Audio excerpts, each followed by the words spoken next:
আমার নাম জাহিদ, র্যাবের ইন্টেলিজেন্স ব্রাঞ্চে র্যাব হেডকোয়ার্টার। ফ্যামিলিতে ফোন দেওয়ার কারণ কি? আমি একজন জার্নালিস্ট। আরে কিউ জার্নালিস্ট? সিসি প্লাস টিভির কিসের জার্নালিস্ট? আপনার বিরুদ্ধে আগে মামলা করব, আপনার আপনি আমার বিরুদ্ধে মামলা করেন, কোনো সমস্যা নেই। আমি চট্টগ্রাম সিএমপি তে দীর্ঘদিন চাকরি করছি। আপনি ওদেরকে প্রচুর পরিমাণ হুমকি দিচ্ছেন। আপনি আমাকে যেভাবে হুমকি দিচ্ছেন, আপনি ওদেরকেও হুমকি দিচ্ছেন। আপনি একজন তোরে কি হুমকি দেব? একবার চুপ কুত্তার বাচ্চা ব্লাস্টার ব্লাডি কুত্তার বাচ্চা। আরা যারা সাংবাদিকতা করি তারা হন ঘটনার তথ্য জানি বললাই সাংবাদিকতার নৈতিকতার জায়গা তুন বিভিন্ন জনের হাসুতন তথ্য সংগ্রহ করি। আর এই তথ্য সংগ্রহ গথ্য যাইরে বিভিন্ন সময় বিভিন্ন সমস্যার সম্মুখীন হন পরে। ঠিক এইরকমই একখান চুরির ঘটনার তথ্য জানতে যাইরে প্রশাসনের কর্মকর্তা পরিচয়ে হুমকি দিয়ে বয় দেখায় ঘটনা ধামাচাপা দিবর চেষ্টা করে। আর এই হুমকি জ্যান তেন হুমকি নয়, যা উনিলে অনর গা লোম খাড়া হয়ে যাবই। তোরে কি হুমকি দেব? একবার চুপ কুত্তার বাচ্চা ব্লাস্টার ব্লাডি কুত্তার বাচ্চা।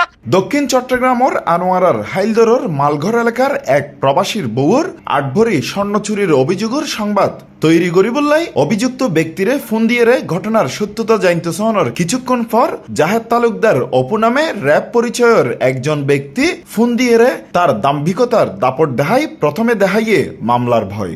আমার পরিচয় আপনি বাইর করেন, আপনি আমার পরিচয়, আপনি অনেক বড় জার্নালিস্ট না, আপনি আমার পরিচয় বাইর না, করেন। আমি আপনার পরিচয় বের করব না। আপনার দিদি শুনেন ভাইয়া, পুলিশের শুনেন, আমি আপনাকে বলি, পুলিশের আইজি বড় বড় অভিযোগ করেন, র্যাবের ডিজি বড় বড় অভিযোগ করেন। আমি চট্টগ্রাম সিএমপি তে দীর্ঘদিন চাকরি করছি। আপনার বিরুদ্ধে মামলা করবো এখন। আর শোনেন, আমি স্টিভ প্লাসের বিরুদ্ধে আগে করবো। আপনার মালিক তো আমি চিনি। আপনি আরে ভাই, আপনি সিও না তো, আপনি র্যাবের ডিজির সাথে কথা বলেন না। সাংবাদিক পরিচয় জানানোর পরেও যখন এরকম হুমকিদের তখন জিজ্ঞেস করলাম যেসব স্বর্ণ চুরিয়নের অভিযোগ উঠছে তা কি ওনার ইন্ধনে আর কিনা। তখন ওনার বক্তব্য কেন আছিল তা অনরাই উনুন। আমরা সব মিডিয়ার সাথে আমরা ডিল করি। আমি নিজে বাদী হই, আমার ভাইকে বাদী করে আমি নিজে কোর্টে গিয়ে মামলা করে অলরেডি সিবিআই প্রক্রিয়া দিন। তো আপনি আমাকে জার্নালিস্ট নিয়ে এটা বোঝাচ্ছেন কেন? আপনি কে হোয়ার ইউ? সরকার কি এটা ভেরিফিকেশনের দায়িত্ব দিছে? তোরে কি হুমকি দেব? একবার চুপ কুত্তার বাচ্চা ব্লাস্টার ব্লাডি কুত্তার বাচ্চা। তার এরকম বিশ্রী ব্যবহারে সে র্যাব বা প্রশাসনের হনপদত আসলে আদৌ আছে কিনা তা লইরে আর সন্দেহ হয়। তাই আরা হতা হই র্যাবর ঊর্ধ্বতন বিভিন্ন কর্মকর্তা ওয়ারে র্যাবে জানাইয়ে এর আগেও তার বিভিন্ন অনৈতিক খাজল্লাই তারে র্যাব উত্তন বদলি করা হইয়ে। হ্যাঁ, সে র্যাব সদস্য ছিল, তবে এখন আর র্যাব সদস্য নাই। তার নামে এর আগেও নানা রকমের বিভিন্ন রকমের অভিযোগ থাকার কারণে তাকে র্যাব থেকে যে তার নিজস্ব বাহিনীতে প্রেরণ করা হয়েছে। তা আপনি আপনার পরবর্তী আইনগত ব্যবস্থা করতে পারেন। পরবর্তী সময়ে সে হরে আছে তা জানি বললাই মেট্রোপলিটন পুলিশ কিংবা জেলা পুলিশের হাসুতন জানতে চাইলে তারা কেউই তার ব্যাপারে হইদ ন পারে। সেই অফুর সৌরি আসলেই হরে। তার জঘন্য এরকম আচরণ আইনগত দণ্ডনীয় অপরাধ বলে হইয়ে মানবাধিকার মহাসচিব ও সিনিয়র আইনজীবী দেশ একখান প্রগতির দিকে যেতে ঘুরি দাঁড়ার এসবের মধ্যে প্রশাসনের ভিতর ঘাপটি মেরে বসে থাকা উই পোকার অস্তিত্বের মতো তারা যে আচরণ করেন, ইয়ান তো সরকারের ভাবমূর্তি খুব মারাত্মকভাবে ক্ষুণ্ণ হইব। অনেক যে ঘটনাগান আর সামনে তুলি ধরজন এটা দেখা যাচ্ছে সরাসরি টেলিফোন করে করে র্যাব বা পুলিশের হুমকি দেয়, মিথ্যা মামলা জড়ানোর হুমকি দেয়। তো এই হুমকি দেয় অন্যান্য দণ্ডবিধির 506 দ্বারায় শাস্তিযোগ্য অপরাধ। শুধু ইয়ান ন, যেহেতু পুলিশ সিকিউরিটি সেল আছে, পুলিশের যে বিচার হয়, র্যাবের যে বিচার হয়, তারা উদ্বোধন কর্তৃপক্ষের সেল আছে, এডে ওনারা যদি অভিযোগ করেন তার বিচার হইব।